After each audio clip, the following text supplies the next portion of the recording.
The house was unusually quiet that evening, with the mellow amber glow from the living room light casting tiny shadows on the wooden walls, creating a homey yet somehow bleak mood. I stood in front of the bedroom mirror, my trembling fingers trying to pull up the zipper of my pale blue silk dress. A wedding present from my mother for reasons I couldn't understand, but no matter how hard I tried, it was firmly stuck halfway. I let out a long sigh and looked around the room, looking for another solution. My husband Daniel had left earlier, and the only other person in the house that I ever thought I would need to turn to for assistance was my father-in-law Matthew. I walked out to the living room, where the dim lighting made everything seem more distant than usual. Matthew was sitting in his usual spot on the large armchair, his eyes focused intently on the pages of a thick book, and when he heard my footsteps, he looked up. His expression was calm but slightly perplexed. "Where's Daniel, Dad?" "He just went out, most likely to get some groceries," I said, my voice faltering a little with embarrassment. His tone was warm and steady as usual. I bit my lip and stood there for a moment before I plucked up the courage to say, "Dad, my dress zipper is stuck. Could you help me with it?" I tried to remain calm, but my heart was thumping so loudly that it felt like it might burst out of my chest.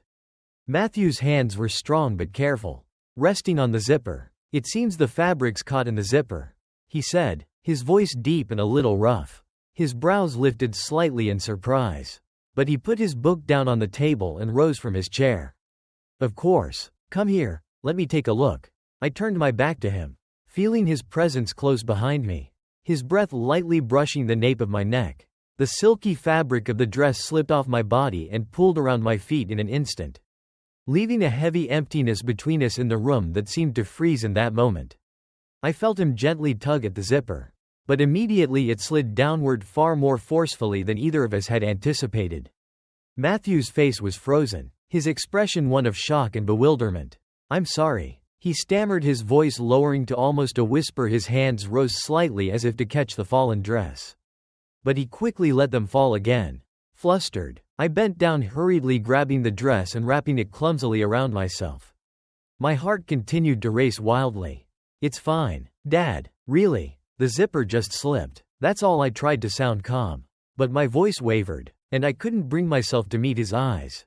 Matthew stood motionless, his gaze fixed on the floor. After a long moment he turned and walked away from the room without another word. I remained standing there, the silence in the living room oppressive and suffocating. My chest tightened with a wave of emotion I couldn't quite name, part shame, part confusion, and part something far deeper than the stillness of the space around me felt deafening, and yet I knew with stark clarity that something had shifted irrevocably between us. Things would never be the same again after that strange incident. I couldn't shake off the lingering feeling of unease. Though the event itself lasted only a fleeting moment, its effects lingered much longer than I had expected to calm myself. I tried to think back to the life I once knew when everything felt peaceful and reassuring. I thought about my little family, a place I once believed was perfect, where the relationships between each member seemed to symbolize connection and love. I am 29 years old and have been married to Daniel, the man I deeply love, for 3 years. Daniel is warm, funny, and a reliable pillar of support. Our marriage, at least until this point, had been almost flawlessly. We lived in a spacious home in a quiet suburban neighborhood with large windows that allowed natural light to flood every corner of the house. Both of us had stable jobs, and our financial situation was secure enough for us to live comfortably without worrying about the future. Aside from the two of us, my father-in-law Matthew also lived in the house. He had moved in after Daniel's mother passed away 4 years ago. Matthew is a man I greatly respect. At 65, he still exudes a calm demeanor and the wisdom of someone who has weathered life's storms. To me, he is more than just a father-in-law. He is a trusted mentor and confidant with his composed and insightful nature. Matthew often stepped into the role of mediator whenever Daniel and I had disagreements, and most of our arguments revolved around the subject of children. Daniel deeply wanted us to have a complete family with the laughter of children filling the house. But I wasn't ready. I wanted to focus on my career, to establish myself further before taking on the role of motherhood. Each argument left me feeling guilty for not meeting Daniel's wishes. But every time Matthew would step in with his calm, thoughtful advice, always managing to bring a sense of balance to our conflicts. Family is about listening and understanding one another, Matthew would often say in his composed tone. Any problem can be resolved as long as we don't forget that love is what truly matters. His words always brought me a sense of peace after each argument. Daniel and I would sit quietly together, staring at the distant sky through the large living room windows, and the tension between us would gradually melt away. I used to believe with all my heart that my life would always follow this warm, steady rhythm, a cycle of love and connection that felt unbreakable. But sometimes the things we hold closest are the ones that can hurt us the most. Those words always brought me a sense of relief after each argument. Daniel and I would sit together, gazing out at the vast expanse of sky through the window, and all the tension would slowly dissolve. I used to think that my life would always remain this way. Warm, comforting cycle revolving around love and familial connection. But perhaps the things I believed in most could also be the very things that had the potential to hurt me the deepest. I vividly remember the peaceful mornings in this house. Daniel was usually the first to wake up, brewing a steaming cup of black coffee before heading to work. I would follow shortly after, preparing a cup of tea and a simple breakfast. Then there was Matthew, always appearing with a newspaper in hand. Sometimes he would share amusing anecdotes from his time in the military, lighthearted stories that often made us laugh. At the sound of our laughter, mixed with the comforting aroma of toasted bread, created an atmosphere where it felt like all the good things in the world existed in that moment. But not everything was perfect. My love for Daniel was real and unwavering, but I couldn't deny the subtle gaps that sometimes existed between us. My career ambitions occasionally left Daniel feeling as though I wasn't putting our family first. Meanwhile, his patient but persistent desire to have children weighed heavily on me, creating a pressure I couldn't escape. In the midst of all these struggles, Matthew was always there, a calm and steady presence of the mediator who helped restore balance when it seemed out of reach. My father-in-law was the kind of person who was easy to love. He never forced his opinions on anyone or tried to impose his will. Instead, he offered gentle, thoughtful advice that allowed us to arrive at our own conclusions. I once believed that nothing in the world could ever damage the bond between him and our family. But what I never anticipated was how one incident in the living room could possess the power to change everything. The familiar images of a warm, close-knit family played vividly in my mind, as though I was desperately clinging to them. Yet the harder I tried to hold on, the more fragile those images, because I found myself questioning how I ended up in this situation. Had things started shifting long before, and I had simply failed to notice? I couldn't deny that this family had once been my sanctuary, a place that gave me an unshakable sense of safety and comfort. But now that sense of safety had been deeply shaken. What had happened between Matthew and me didn't just hurt me, it threatened to unravel the delicate balance of everything Daniel and I had built together. What could I possibly do to protect everything I cherished? At that moment, the answer was unclear. It loomed large in my heart, an unresolved void that left me grasping for clarity and struggling to find a way forward. That night, after reflecting on the peaceful memories of my family, I tried to convince myself that the incident with Matthew was nothing more than an accident. I repeated over and over in my mind that it would pass, that he had no intention beyond simply helping me. But no matter how hard I tried, those moments lingered like an inescapable shadow in my thoughts. I began to wonder, was I overreacting, or had I missed some subtle signal that should never have existed? The next morning, everything in the house seemed to carry on as usual. Daniel had left for work early, and I was getting ready to head out to the office. As well, as I walked down the stairs, I saw Matthew sitting in his familiar armchair, a cup of tea on the table, and the book he had been reading lying open beside it. He glanced up at me briefly and gave a small nod in greeting. I replied with a faint, forced smile, silently praying that he wouldn't bring up the previous night's events. I hurried out of the house and jumped right into work, hoping to drown out the tumultuous emotions churning inside of me. However, I was unable to focus throughout the day, because every time I looked at my computer screen, the image of Matthew's face flashed in my mind. It was a frustrating feeling, like a sharp thorn stuck in my mind, persistently gnawing at my tranquility. That evening, when I got home, I did everything I could to make sure no one noticed anything out of the ordinary. I busied myself in the kitchen preparing dinner, focusing intently on the smallest details, slicing onions into even pieces, seasoning every dish with painstaking precision. Daniel arrived home shortly after, and as always, he helped me set the table. The three of us sat down for dinner, chatting casually about small, inconsequential things. On the surface, everything seemed normal, but I could sense a subtle yet undeniable shift in Matthew's gaze when he looked at me after dinner. I washed the dishes and tidied up as usual, Daniel looking exhausted after a long day. went upstairs earlier than he normally would have left alone in the kitchen. I tried to delay leaving by cleaning every corner, scrubbing every surface, as if prolonging my time there would shield me from what I feared. I was afraid to walk through the living room. Afraid of encountering Matthew again in the suffocating silence of that space. But in the end, avoidance was futile. As I stepped out of the kitchen, Matthew was still sitting there. The warm yellow light of the room accentuating the deep lines of his weathered face. He wasn't looking at his book. Nor was he looking at me. Instead, he seemed lost in his own thoughts, staring into the distance with an intensity that felt heavy in me as I walked past his chair. My steps quickly aiming to retreat to the safety of my bedroom upstairs.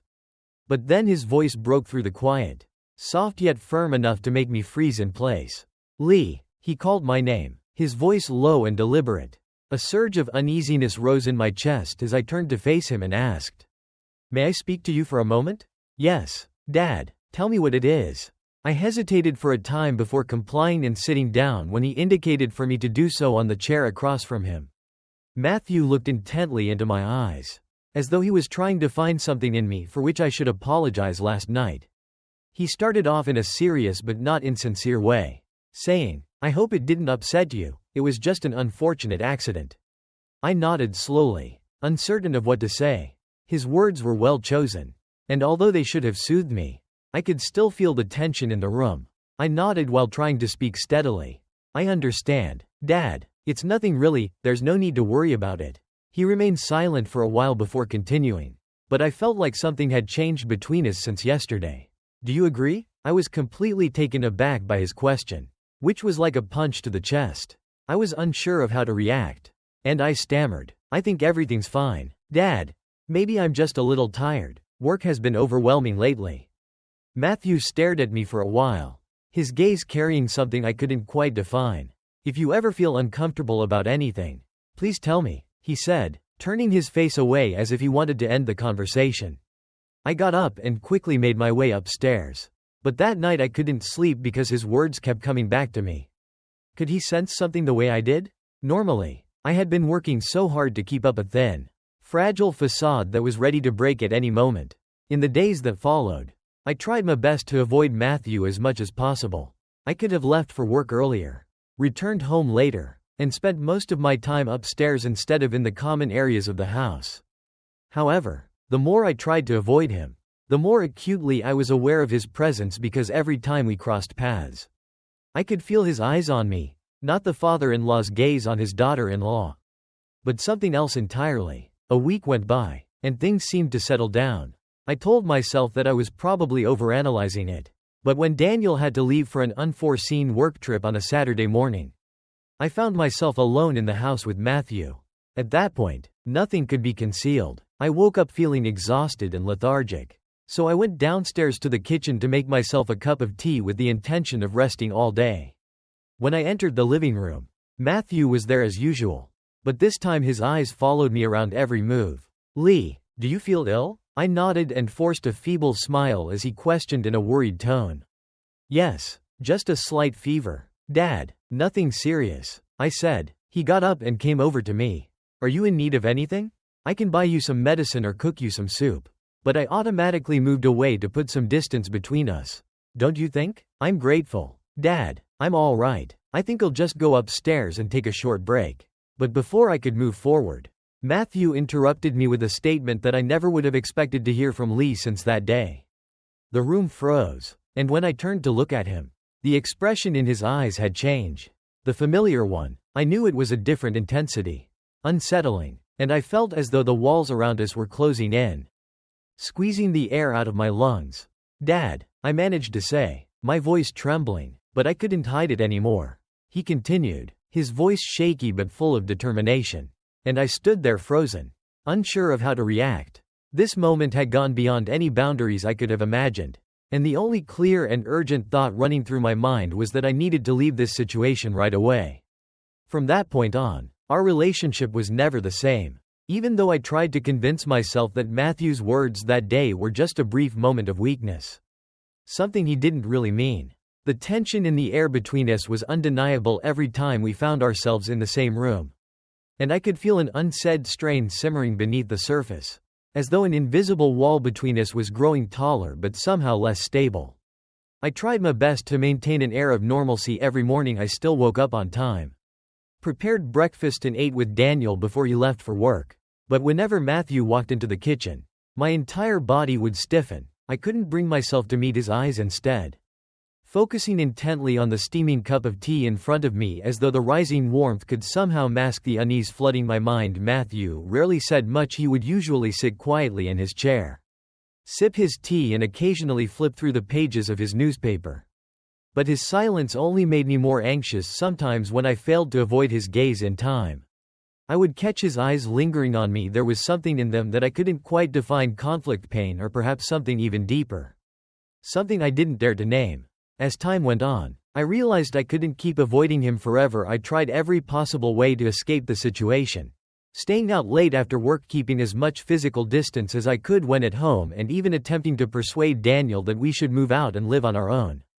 But every time I brought it up, Dee would only smile and dismiss the idea, insisting it wasn't necessary. "We've been doing just fine here, haven't we?" he would say in his tone filled with certainly Dad's getting older.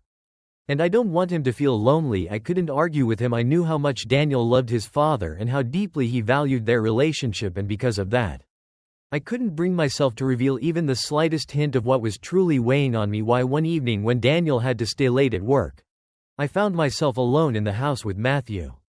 The air felt heavier than usual, as though the tension that had been simmering beneath the surface for weeks had finally reached a boiling point. I sat in the living room, the television on, but my attention far from it. The sound of Matthew's steady, deliberate footsteps echoed on the wooden floor, sending a tightening sensation through my chest.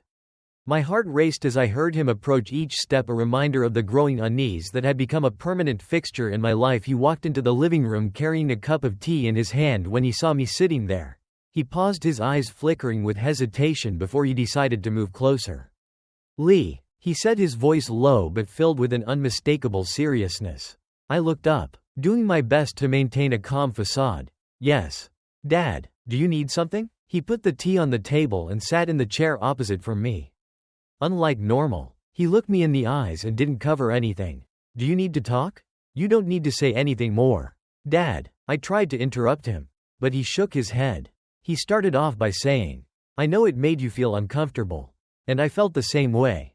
But I need you to understand something." I swallowed hard, feeling like my entire body was pinned to the chair. "No, I must say this because if I don't, I will never be at peace.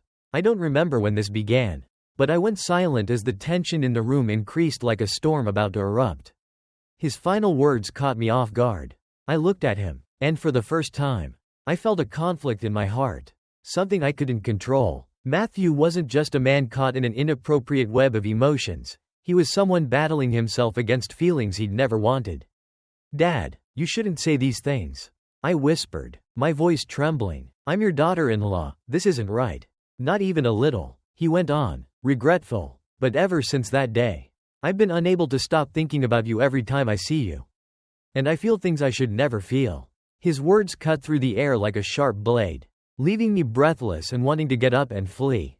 But my legs felt frozen, unwilling to move. The room seemed to whirl around me as he nodded, his eyes clouded with grief. "I know," he said, "and I tried to put an end to this.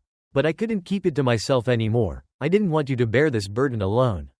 I can't keep living like this." I said, my voice firmer than it had been in weeks. "I'm going to talk to Daniel. We need to move out. It's the only way." Matthew didn't say anything. He only lowered his head as though accepting the truth of my words. I walked out of the room, my heart weighed down like never before. I knew this wasn't just about my relationship with him. It had the potential to impact the entire family, but I had no choice. I had to do this to protect everything I loved. That night I didn't sleep. I lay in the darkness listening to the steady rhythm of Daniel's breathing beside me and wondered if he could ever forgive me if he knew the full truth. But I also knew that no matter how things had turned out, I couldn't endure this torment for another second after a sleepless night. I knew I couldn't let things drag on any longer. This house, this family, everything was slowly sinking into a quagmire that neither Matthew nor I should have ever stepped into. I looked at Daniel, still sound asleep beside me, his steady breaths filling the quiet room. He was the man who loved me, who trusted me completely, and that trust only made the weight on my chest heavier. As the morning light filtered through the curtains, I asked myself if he would ever understand and forgive if he knew the truth. Or if everything would fall apart and never be the same again. I decided to protect Daniel and to protect this family. Even though the thought broke my heart, I knew that severing this tangled thread was the only way to prevent things from getting worse. Even if it meant losing a piece of the life I once loved. That morning at breakfast, I tried to keep things as normal as possible. Daniel smiled as he sipped his first cup of coffee, asking me about my plans for the day. As he always did, I smiled back and gave him a light-hearted response. But inside, I was getting ready to say what I needed to say. I waited for Matthew to enter the kitchen. And when he did his eyes briefly flicker over me? Before settling elsewhere, I wasn't sure if he had sensed my resolve, but I no longer had the luxury to care after Daniel left for work. I walked into the living room where Matthew sat reading the newspaper. He didn't look up as I approached, but I could see his hands trembling slightly as they held the paper. "Dad," I said, my voice calm but firm. "I need to talk to." He set the newspaper down and looked at me with a neutral expression. Though I could feel the turmoil hidden behind his calm facade. "Go ahead," he replied, his voice rough and low. "I've made my decision," I said, trying to steady my nerves. "I'm going to talk to Daniel. We need to move out. It's the only way to protect all of us." Matthew's eyes widened briefly in surprise. But then he nodded as though he had already anticipated this outcome. "I understand," he said, his voice softening. "If that's what you need to do, I won't stop you. I only hope that you'll be happy and that Daniel will be too." His words made my throat tighten with emotion as far as things had gone. I knew Matthew wasn't a bad person. He was a complicated man trapped in a web of emotions he never wanted. But I couldn't let my sympathy waver. My resolve that night when Daniel came home, I had the conversation I had dreaded. I couldn't tell him the whole truth. But I explained that I needed space, that living with his father had become overwhelming for me at first. Daniel resisted. He didn't understand why I had changed so suddenly. But the determination in my eyes silenced him in the end. He agreed. A few weeks later, we moved into a small apartment in the city. On the day we left, I couldn't bring myself to meet Matthew's eyes. I knew he was standing at the window watching us from the living room. But I didn't look back. It was the only choice I had to present. Observe what little remained of this family. As time passed, I worked to rebuild my life, focusing on my relationship with Daniel and the love we had nurtured. But deep inside, the memories of that house, of Matthew's gaze, continued to haunt me. It was a hard lesson, one that taught me that closeness and trust can sometimes become double-edged swords if boundaries are not respected. I lost a great deal to learn this. But at least I managed to hold on to what mattered most to my family and me. Know that from now on I will never allow myself to make the same mistake again.